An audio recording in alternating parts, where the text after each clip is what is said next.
All right. So we are going to talk to, we've been given the name C All right. from Pennsylvania. C would like to talk about, they say transgenderism. So C, All would you like right. to So tell that's us? a word that we're starting with. See what's on your mind. That's where we're going with this. C, how are you today? Oh, well, how about yourself? I'm doing great. Thank you.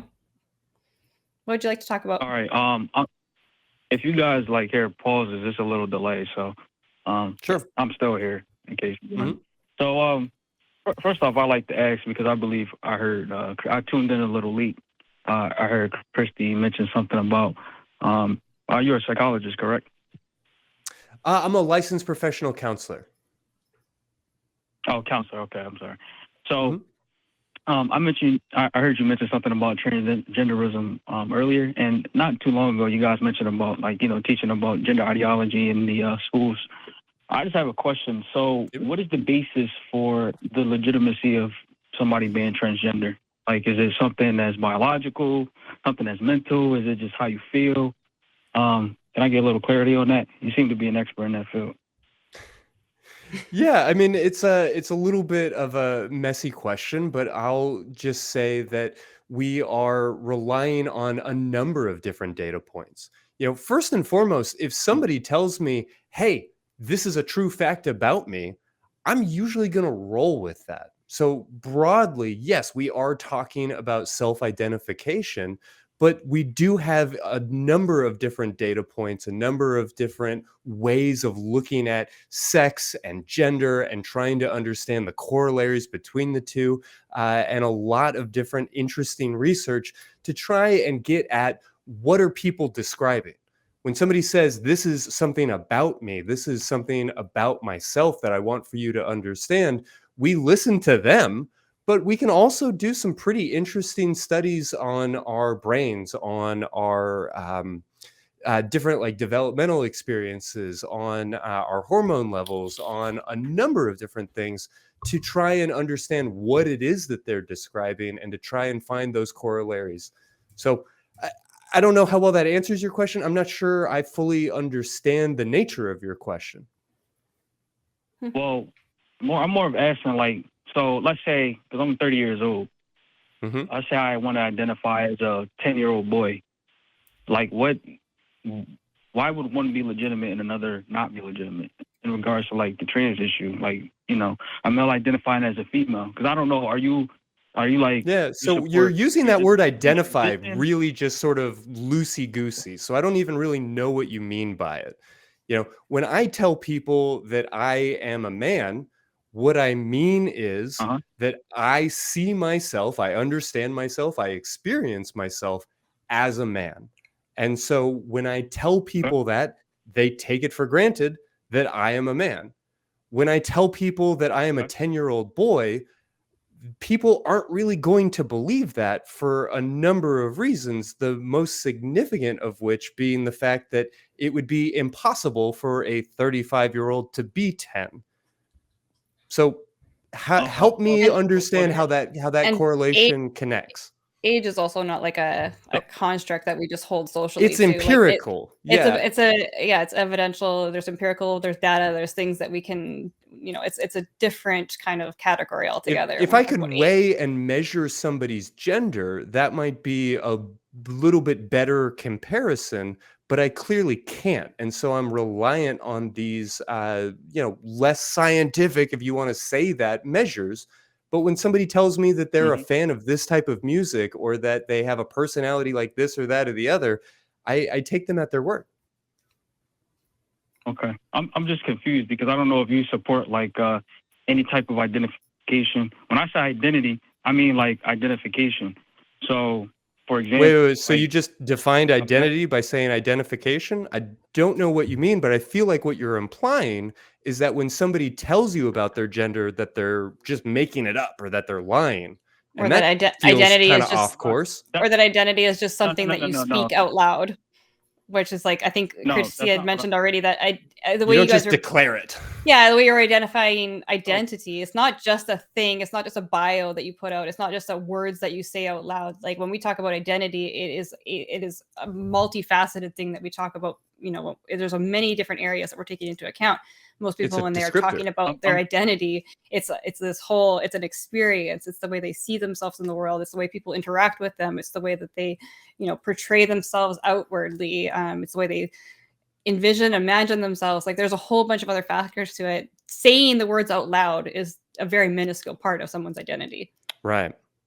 So I'm sorry, I need to interject because I don't think it is being come across as clear. I'm not saying identity in the way you guys are describing it. I'm just talking about gender identity. When people talk about being transgender, that's what they say. They say, this is my gender identity. So that's what I'm going off of. Right, but why do they say that? See, I think that's the thing that you might be missing here. When I say that I'm a man, I'm not just saying it.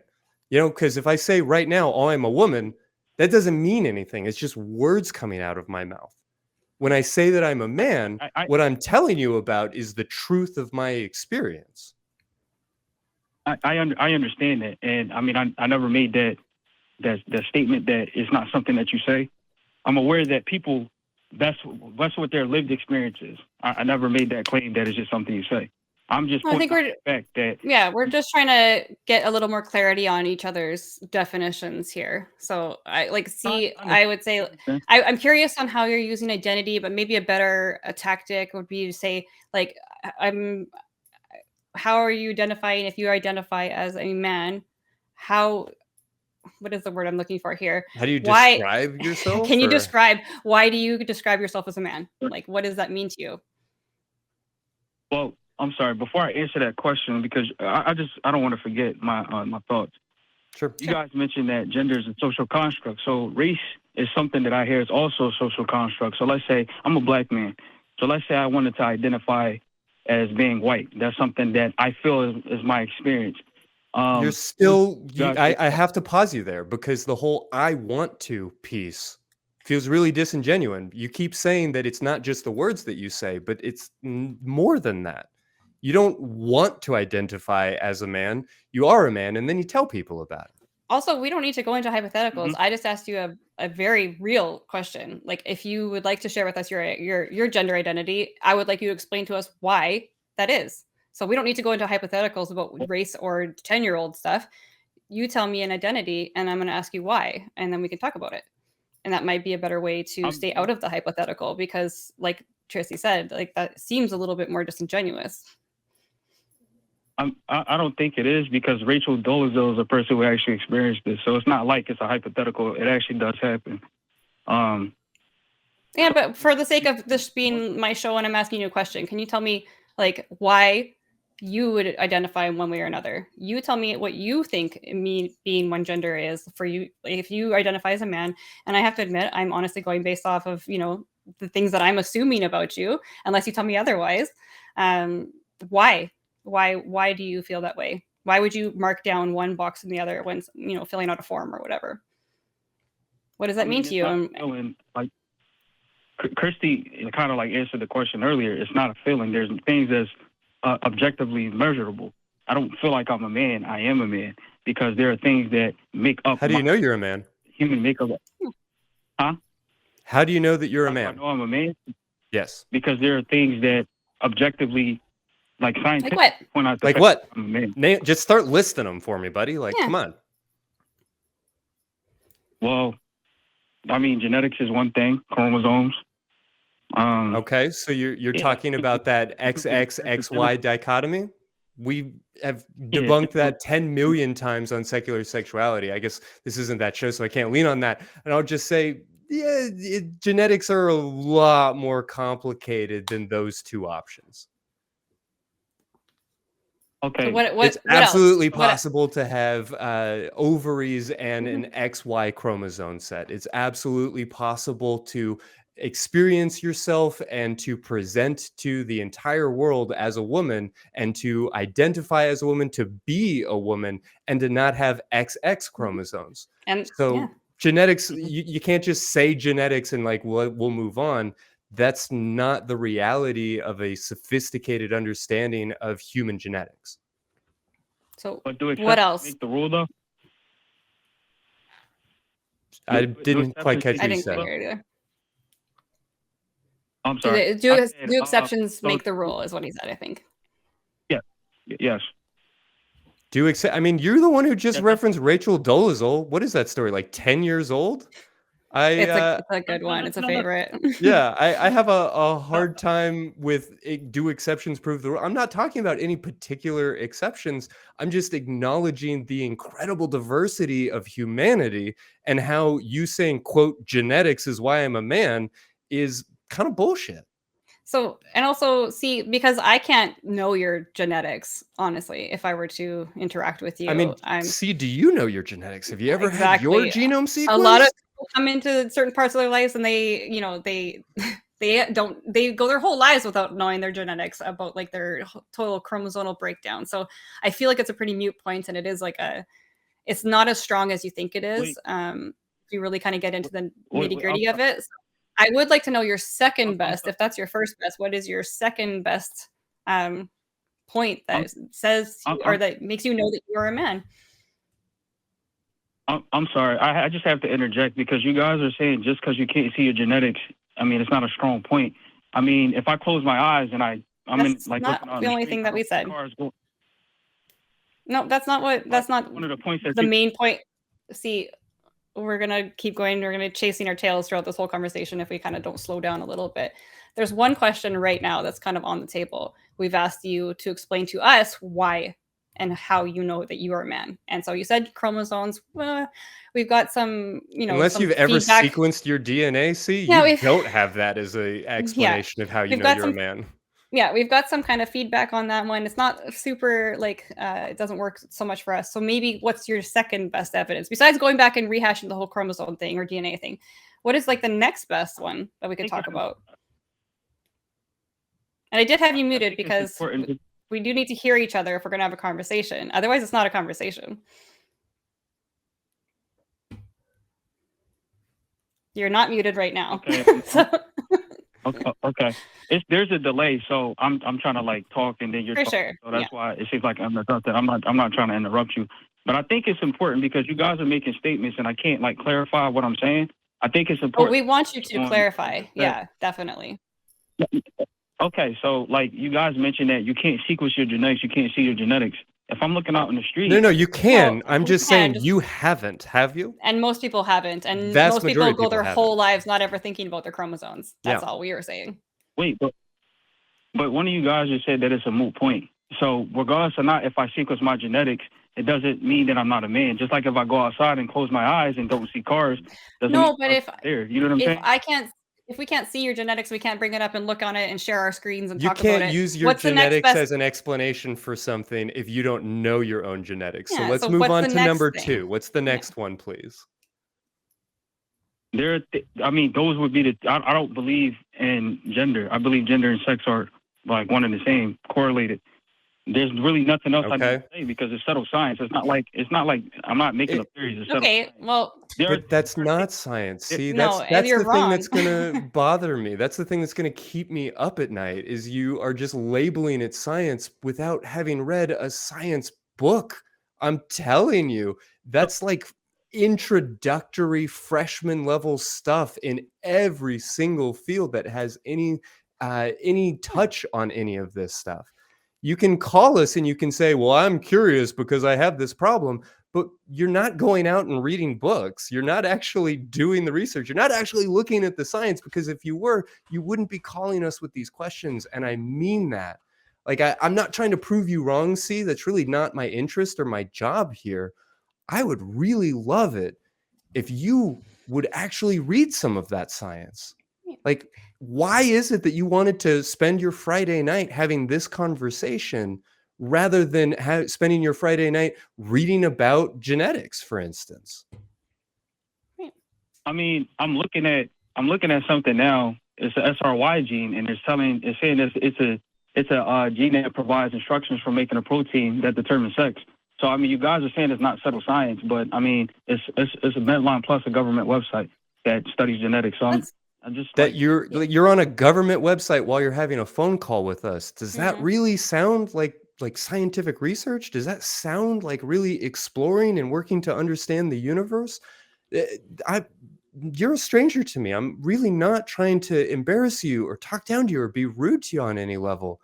I have to just sincerely ask you, why is this conversation feeling useful to you rather than reading some of those books? Because I swear to you, if you read like any entire book about gender, you wouldn't be having these questions. You wouldn't be confused about these things. And our ability to, like, in a 15-minute period, explain them to you does not disprove that reality. Okay, so see, before you say the next thing, I just want to reiterate. Christy's asking you, why is this call important to you? Why are you calling in about this? If it's clear to us anyway that we haven't quite gone down the research completely on both ends here. So why is this important to you? I mean, I've done the research on transgenderism. I mean, I'm not an expert, but You're using the word transgenderism. I know that you haven't. Like, you can tell us the internet can believe what they choose to believe, but I'm telling you, see, that I don't believe that you have read a book about this topic, any book about this topic. And you can tell me that I'm full of shit, that I don't know what I'm talking about, that you've read dozens of books, but you know the truth. And I have a very hard time believing you. Is that okay? But that's an ad hominem attack, because books aren't the only information sources out there. You have websites, you have videos you can watch, you have scientists that talk about it. So you can't say that it could be. See, we are just a little bit over time here. So I'd like to just like leave on maybe this one last note. I'd like to recommend a video for you to go watch, and then watch the whole thing. It's 30 minutes exactly long. And then call us back and tell us what you don't agree with it. There's a video by somebody who is associated with the atheist community of Austin, by Forrest Belkai. He's one of our gracious hosts on Atheist Experience, and he is a biologist himself, and he's an educator, and he makes really good science videos. And he's got a great video called Sex and Sensibility. You can look it up on YouTube. Forrest Belkai, or the Renegade Science Teacher. I would like you to go watch that whole video and then call us back and tell us what you disagree about what he's teaching, because he's teaching the science. And then when you've done that, we'd love to hear back from you. Does that sound okay? Go. Pardon? Sorry, I did have you muted for a second so I could get that out. Yeah, I mean, I'll be interested to check that out. But before you go, I mean, there's just one point I do want to address. I'm sorry, not Sure. one point. There's one question I ask you guys before you go. Again, you guys mentioned that gender is a social construct. Race is also a social construct. So why would I not be able to, like, if I have the experiences of let's say a white person, why would that not be valid? I'm just confused. Because you don't I have don't know the what it means to be experiences the experiences of a white person. Yeah. Like, because you can say that, but again, we're not talking about just what you say. We're talking about identity and what your experience is, and it's more than just that, which we tried to get to with you. You can't just speak things out and it be true. This is not science. This is not how it works. This is not even social constructs. Social constructs don't mean I say something, therefore it is. That's not what that means either. So it's speaking something out loud is not what we're talking about. We're talking about something much more complicated, much more, deeper concepts than that. So I just don't think I don't think we're even on the same page, let alone seeing eye to eye on this conversation. So, and we are over time. So see, I would like you to go back and check out that video that I recommended. Please call us back. Let's get a little further in our next conversation and see if we can get somewhere, because I don't think we're getting anywhere tonight. But I do appreciate you calling in, and let's talk again sometime in the future. But I think that's it for us for tonight about that, because I don't think it's going to go anywhere after that. What do you think about? Do you get sick of those calls, take care, Christy? I mean, to an extent, like I really do have compassion. And if I came across as a little bit too rushed or hurried, maybe that's just because I'm so excited and passionate about all of these topics. But to your point, like, the United States of America is a social construct, right? Like, we can't look at it under a microscope. We can't define the difference between Canada and America using anything other than our social contract and what we have, like, sort of understood an arbitrary to be true. thing that we all decided that it's just an arbitrary thing that we all agreed to. And me sitting here and being like, no, I'm not in Texas, I'm in Zervandia. doesn't actually mean anything. And me just declaring that I am a black woman is bullshit on its face, obviously. That's not what we're talking about when we say that people identify as non-binary, identify as a man or as a woman or as any of these other kinds of ideas. And one of the things I found interesting about what they had said, not that I'm not going to try to talk about them now that they're not here, I hear but that, sure. is like, what if I say I have the experience of a white person and they're black or whatever? Like, I don't think most, like, again, with the straw mans, he said we were straw manning, or I think he said ad hominem or whatever, but I don't think that, like, that is what people are saying, like, when they come out as, being somewhere else on the gender spectrum. They're not saying, like, what they are being accused of saying, like, they haven't grown up as one way and have that as experience. They're saying that that is what they're identifying with, and they're going to now transition into being more authentically who they feel like on the inside. And so I don't know, it's the language. It's so like the nitty gritty, and like the reason why we get down to the language. I don't think we even got past what identity meant in that conversation. Sure. So yeah, I mean, that conversation is frustrating because I don't think we're on the same page at all, even right down to the most basic terminology, which is frustrating. Yeah, which, is fine conceptually. It's fine on the blackboard. It only concerns me when there are, reliably on these shows, folks who are willing to forego their Friday night doing whatever it is that they might be doing to take up this particular issue that they haven't necessarily worked to understand for themselves. And again, I want to be kind to see and everything else, but I also want to be very, like, forcefully protective of this remarkably vulnerable minority that has become a thought experiment, an intellectual talking point, or frankly, just a scapegoat and a punching bag. Yeah. And definitely a scapegoat for a lot of things. Yeah. Right?